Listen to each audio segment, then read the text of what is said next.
going to run you through a few questions actually, but hopefully it'll turn into a dialogue more than anything else. And I really did find the whole community of practice, the initiative, absolutely fascinating, not least because of the speed with which it's actually sort of taken off and taken shape, and your role in sort of mobilizing these pockets of academics. Yeah, and that it is that word mobilizing and the pockets which actually were used in the nomination. And you've called this a community of interest, and clearly there was an interest before you called it a community of interest. So to some extent it was this sort of idea of mobilizing. And what did you actually do to bring it together? What did you do to mobilize it? Yeah, that's a great question. I think, as with all universities, that there is interest there. And obviously with things like the KEF coming in, we are trying to make that more legitimate, or trying to bring it to the surface. So the idea of setting up a community of practice, community of interest, was to provide a forum for this to rise up to the surface. So last September, so that's September 2019, we put on a big lunch. So food always brings people. It always happens. Lunch, isn't lunch marvelous? Yeah. But the idea was that we had endorsement we had a new Vice-Chancellor arriving last year at the same time. He very quickly understood what I was trying to achieve, which was to give voice to knowledge exchange and make it a strategic priority for the university and give it visibility. And one of the ways, more informal ways of doing that, was to tap into this interest across the university. Now, whether that's in people's job descriptions, or whether people are doing it because they want to, or for whatever reason really. So the practicalities, we put on a lunch. It was endorsed by the Vice-Chancellor, so you have a very strategic senior person. So I think that really helped by saying this is important to us. And we invited people in and we said, we're going to see what happens in the next year. And we want to grow and nurture and help you do more knowledge exchange, whatever that means. And it might mean, for one person, it might be a ref impact case study. For another person, it might help their student work with a business, whatever it was for them. So it wasn't us setting the agenda. Mm-hmm. And so we really invited people to come along and did a facilitated workshop, if you like, about what people wanted. And from there, we had a series of bi-monthly meetings, and 7 themes came out, and they turned into what they wanted to call themselves practice groups. So these groups wanted to very specifically work on something that would help them do their jobs better. But through the lens of knowledge. Because if you carry on like this, people are going to believe that it happened all by itself and all you did. I'm sure that's not so. I mean, so you've got these pockets of like-minded people coming together. So what did you do to constitute the group? I mean, you had lunch, okay, that kind of brought them together. But after that, you've had one lunch, and somehow some sort of organisation has to be at least suggested without taking ownership, because I'm getting very much that they felt they owned it, and yet you have to do something to enable. Yeah, that's a great point. Yes, it's very clear that it wasn't an agenda that was being set on them. These were not task and finish groups or whatever management speak you want to put on them. It was they owned the different agendas they created, and then there was a lot of behind the scenes work, just from practically things like booking rooms, scheduling, like really simple things. Someone has to do those, through to then actually working with the practice groups between the 2 months and checking that they were getting what they needed. If they needed access to other people in the university, making sure that you could connect, tapping into different people. So for example, a couple of weeks ago, somebody wanted to access 2 pro vice-chancellors. So I enabled that meeting to happen. So it might be, or they might want to tap into a different discipline they don't have a connection with. So yes, there was a lot of behind the scenes work kind of nurturing and cajoling, if as it were, and then when they come back together, they led. You said that yeah, there were academics on here, researchers, academics, and also members of those sort of professional services, including presumably your own team. I mean, how did that kind of work together? You can imagine, you know, a hierarchy sort of evolving where, I mean, as it's always said in all universities, you know, it's the lunatics that run the asylum. And to an extent, it must have been like that, the academics taking over, which is a two-edged sword, because in some ways you want them to, but in other ways, you have to keep enabling them, and you have to keep sort of light touch serving them as well. Yeah, do you know, I think that's been the first forum where that hasn't been the case.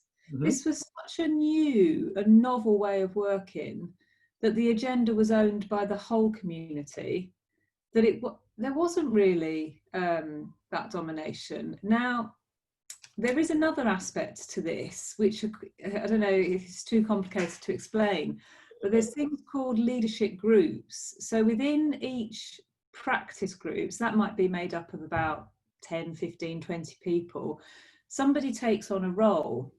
So it could be there's a role of community keeper, for example, and that person's role is to check that in that group of 10, 15, 20, everyone's voice is getting heard. So there'll be a community keeper in each of those 7 practice groups. There'll be somebody else called an agenda activist. So they're making sure that the agenda is being, that everyone's on the agenda they need to be on. There's also another one called a social reporter. So they're making sure they're keeping a record of what's going on and reporting out. So there is actually, it's very democratic. This is what I meant by organisation. I mean, it sounds like you've been reading books as well, you know, that there is actually a framework or a methodology, there is. Which you followed, and that, I think, is a big thing for other people to realise. I mean, the word community of practice or interest is you know, thrown around, but you're saying that there really is a methodology to making sure this works well. Yeah, no, you're right. And I had, it's so natural to me that I've kind of, you're helping me unpick it. So I did my PhD many, many years ago on communities of practice. So masterclass. I should have brought that one up at the beginning. Yeah, you're right. There is a methodology, and Etienne Wenger, who is the scholar behind communities of practice, we invited him and his partner and co-facilitator in to help us as well to help that methodology. So there are certain ways in which you would run a community of practice. It's not just here's lunch. So we're not going to go into that deeply now because there isn't time, but I think it's enough that people learn that there's more to it than just, you know, calling it a community of interest. The other thing that I kind of suspected when reading the nomination was that, you know, this was very fertile ground. I mean, for whatever reason, it was certainly bottom up, but you did have this these groups of people who wanted to do it. I mean, it was not quite preaching to the converted, but you were to a large extent enabling this to happen. We were tapping in. So to go back a little way, so I have 2 roles really. One is the chair of something called the Centre for Small Business Development, and the other one is to lead the innovation and enterprise activities KE across the university. Now, interestingly, this came from the smaller group. We were trying to tap into who's interested in small business across the university. And in doing that, we uncovered or tapped into this larger appetite. Okay. So that's why it got broadened out to how do we strategically grow I&E, we call it innovation enterprise, but knowledge exchange across the university. But it came from a group of people who were focused on small businesses, which is why the submission comes from the Centre for SME Development, but actually in doing that, it exploded across the university. So again, there's something to be learned here. I mean, from reading the bald facts, you don't get that background, but there was some prep work. In fact, you could even say it didn't really begin in you know, at the end of 2019. There was stuff going on before that. And we come on, you know, to how you actually got the sort of results you have so quickly, because they're almost, I mean, they're incredible in both senses of the word. But we come on to that. So what did you do to turn, I mean, what could easily have become a discussion group into an action group? I mean, it's very nice to come together. You've talked about people bringing their own lunches, even in times of COVID. But somehow this got translated into action, and that must need some prodding. I mean, otherwise, in a group like that, everybody thinks that somebody else will do something. Yes, so that's where it comes back to what we call these leadership roles. So we've got these 7 practice groups because they want. So, for example, I'll pick on one. One wanted to focus on systems that enable. Now, they started out because they wanted to focus on systems that block, but that turned into a bit of a moaning shop. So they turned it around and said, okay, let's focus on systems that enable. So the people in that one particular group wanted to help the university to develop better systems and processes. And they used CPD as an example of the interface between the challenge we have, for example, pricing, fleet of foot, etc. Now, so that wasn't just a talking shop. They had a role of somebody who was called an agenda activist to keep that particular group of people on task. Yes, I get it. And then the community keeper that I mentioned before was making sure everyone had a voice. Yep. Then we had someone called a social reporter who would be taking notes, keeping a history. But the whole point is that one practice group, like I said, there's 7, that's just one of 7, is kind of talking on behalf of the whole community. So they would always be coming back to the whole community, so the kind of 80 or so people, to see if this was a reflection of what their experience was too and what they could do. And nevertheless, there's still, I mean, so much can be done by the group themselves, because what we do often is applied common sense. But at the same time, there is this sense, especially when it comes to commercialisation, the more formal types of commercialisation, that people might really want to, but they don't actually know how to. And I was taken by the comment that I think that the members of these groups applying new approaches and tools, which must have come somewhere because it's not in their training. So what were you injecting in there in terms of ideas and as you said, these approaches to enable them to do something different rather than... Again, this is why a community practice is really different to any other kind of group meeting, really. We weren't really injecting, it wasn't didactic in any way, if I may use that term. It was tapping into the knowledge that's in that group. So the really important thing was to have time, lunch, even when we've been doing it online during COVID, we've still kept an hour for people to have lunch, to talk, to go off into different rooms, whether that's physically or virtually now, and learn from each other. So actually the premise of social learning and communities of practice is the knowledge is out there. So it isn't actually for a senior colleague to say, this is the way. Now, we might need to tap into that seniority to get approval or... But that's different. Yeah. Okay, so I think you're saying that a lot of what needs to be done is new to particular individuals, but not new to the world and not even actually new to the community. So it's that sharing.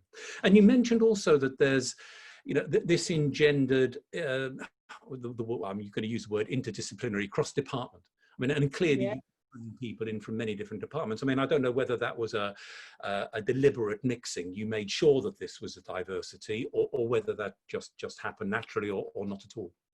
It just happened. I would expect it to happen because people are interested in, so let's pick up on the CPD group again, the ones that were looking at systems that enable, that cuts across every discipline. So it wasn't really discipline focused. It was about how do I nurture my KE world in order for me to do X, Y, and Z. That might be help my students be more employable or connect them to a business. So the interdisciplinarity really helped because it provided such richness, but nobody went off into their disciplines. Everybody really did accept that this was quite new and novel, and then the success was they kept coming back. Yes, indeed, absolutely, I get that. Yeah, that's right. They keep coming back. You're doing something. They're enjoying it, finding it worthwhile. And one of the other this was bottom up, and we used the word bubbling up, and you're saying that this is now beginning to influence the overall knowledge exchange, knowledge transfer, impact, etc., agenda of the university. I mean, I can imagine senior leadership are delighted because, you know, they want things to happen bottom up and not have to intervene too often, except on the big stuff. So how is that actually working? I mean, have you got these senior leaders on some of these practice groups so that they're seeing what's going on firsthand without acting as senior leaders? Yeah. Yes and no, they're invited, anyone's invited, so it's always an open invitation to anyone across the university. Sometimes some senior leaders come and sometimes they don't. Now, arguably, sometimes that could influence the dynamics of what's really being spoken about. However, last time when it was online, a month ago, we had an exec dean join us, and it was just brilliant because he was absorbing what was going on across the university, and he just absolutely loved it. And the group really enjoyed having him there because they felt it was an endorsement of how serious this was being taken.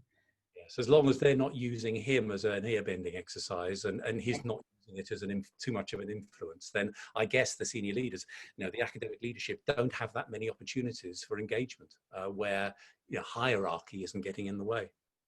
And then sorry, one final thing on that, the kind of methodology behind the community of practice would be if the community want to get in front of a senior person, that senior person gets invited in, or there's a specific message to convey, but it's the community who take charge. They invite them in, and when they come in, they're almost taking on a different persona. You've been invited in as leader, whereas last time you might have been there just as Joe or whatever. Yeah. And another intriguing sentence phrase in the nomination was, a clear career path for knowledge exchange now exists. Now, that also seemed to me to be incredible if it had come since November 19, because, you know, most universities strive for years in order to get a clear career path for knowledge transfer. So, you know, I'm almost to the point of saying, I don't believe you can do that in 9 months. Oh, that's a good point. What happened? So I'm the first professor in innovation and enterprise at the university. That was back in 2017. So the career path, the route existed, but it didn't have a lot of structure underneath as to how to get there. For example, now that's not to be critical, but the community of practice has helped to show, which will help with the KEF Concordat, around this is part of staff development. Now, it's not formal, but actually this provides a space to help colleagues develop their career path if they want to in the knowledge exchange. Now, we call it innovation and enterprise, and you can become a reader and a prof in that route. Okay, so this is about less about excellence in doing the knowledge transfer as a promotional route, and more about taking an interest in the process of innovation and entrepreneurship, or am I getting that wrong? Both, I think. So being part of this group would help, should you want to take it more formally. So it could help in any career path. It could help you connect and write papers and help for, you know, a professorship if that was what you were being, if that was the criteria you were being judged against. But particularly in the KE arena, this is providing ways in which colleagues can do knowledge exchange or help to, which could then enhance this career route. Now, look, one last thing that's been bothering me, and actually bothers me even more now hearing about your own background. I mean, what we love for this is stories that people can pick up and replicate. And there are two factors here that may make people feel, well, that's for them and not for us. The first is we've kind of already dealt with. You know, there was clearly an underlying culture, or at least a subculture, of interest in innovation and entrepreneurship and knowledge exchange practice, which may not be present everywhere. That's the first one. And the second, which is I hadn't realized until I started talking to you, is they kind of have you. And I'm not being flattering here, it's just that you have got this background as a PhD in creating these flipping things. Now, without those two factors being in place, has anybody else got a hope of creating the sort of bottom-up initiative at the sort of speed that you've done? I think so. Thank you. That's very kind of you to say those things. But I think so. I mean, there's also there are a few things I'd like to respond to that. There are tools. So if you really want to set up a community practice, there are very clearly some books written about how to build a community practice. So you know, you could almost follow those steps. But actually, I think that KEF Concordat and the principles that are coming up in those around what are universities doing to support, to reward and remunerate, or what are we doing to help staff develop in this, is one of the ways in which we are giving legitimacy to this area of the university. So I brought with me a strategic vision that I wanted teaching, research and knowledge exchange to be the three, you know, the KEF, REF and TEF. There might be different sizes and weightings, but they are not of any less strategic importance. And it's about, therefore, understanding that it isn't this separate activity, that if you can tap into people who, like I said before, it might be actually about helping somebody do an impact case study for the REF, or the Levers survey for their students, or their NSS scores, you know, whatever it is that appeals to them, but bringing KE to it. So and you, sorry, I interrupted you. Carry on. No, I don't think. I think it is replicable. Either formally through sort of, you know, step one, do this, or informally about. I think there is appetite in every institution. They might not think it's called KE or innovation enterprise, but actually when you scratch the surface, we're all doing aspects of it. And I think you said here that there's now real evidence that you know, engaging in this activity, which is, you know, requires investment by any academic, but that is now beginning to pay off in terms of the actual quality or you know, or funding or you know, injection of problems, interesting problems to solve. I mean, put it a different way, it's enriching their own research, and they're now being able to beginning to see this. Yes, I think it's tapping into every individual. I mean, I don't know how universities work. They're full of different people, different disciplines, you know, and yet we fall under a banner of the university. So if you can tap into whatever it is that helps them, in fact, this is the question. I'll go right back to the very beginning. This is the question we asked. What do you care enough about to make a difference? And I think, sorry, I've kind of gone all over the place, but in answer to many of your questions, is this replicable? Yes. Ask the question, what do you care enough about to make a difference? And is it to get a 4-star publication? Is it to help your students get a job? You know, whatever, what do you care enough to make a difference? That's the crux. Well, look, so if you've gone all over the place, it's only because I've been asking you random questions. Otherwise, to me, it's been completely coherent, actually. And, you know, I'm really grateful. I think there's going to be a lot of people who are going to be interested in this just genuinely, because we need bottom-up and initiatives, and nobody quite knows how to do them. So you've kind of put yourself on the radar here. I hope you love to, and I you know, love to, and yeah, please, I'd be very, very willing. Be asked to do something or another for PraxisAuril in way of a masterclass. You know, there'll be that sort of demand for it, and otherwise I'm very conscious of the time. Poor old Dave in the office is going to looking at his watch to say, I've got to turn this into 15 minutes, and we've already unbelievably been at it for 40. So we're going to stop there. Well done on the award. To you, and it sounds amazing. Thank you, and I really enjoyed the ceremony. I thought it was hilarious dressing up, and it was really, thank you so much. Black tie virtual ceremony. I do have to say one final thing, is a thank you really. Having the award, it does give legitimacy So when I got the award, I wrote to our Vice Chancellor and just said, you know, remember you endorsed this a year ago? Look what's happened in this short space of time. And then he wrote a message to the whole university saying congratulations. So it really does help having that senior acceptance or support as well. Fantastic. Well, I'm very pleased we're able to do that. Yeah, no, thank you very much. Thank you.